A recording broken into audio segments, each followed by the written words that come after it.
দেশে প্রথমবারের মতো স্বল্পমেয়াদী ইসলামী শরিয়া ভিত্তিক বন্ড সুকুক ইস্যু করতে যাচ্ছে সরকার। ২৮ জুন থেকে ৯ মাস মেয়াদী একটি ইনস্ট্রুমেন্টের নিলামের মাধ্যমে ৫,৫০০ কোটি টাকা সংগ্রহ করা হবে।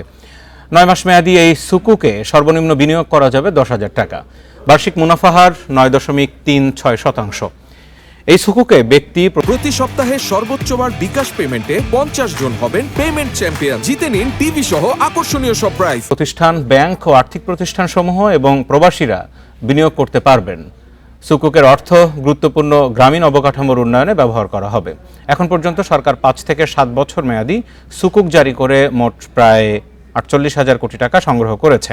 উল্লেখ্য, ২০২৬-২৭ অর্থ বছরের প্রস্তাবিত জাতীয় বাজেটে সরকার ব্যাংক ভিত্তিক অর্থায়নের উপর অত্যাধিক নির্ভরতা কমাতে কর্পোরেট বন্ড, মিউচুয়াল ফান্ড এবং গ্রিন বন্ডের পাশাপাশি সুকুকের ব্যবহার সম্প্রসারণকে অগ্রাধিকার দিয়েছে।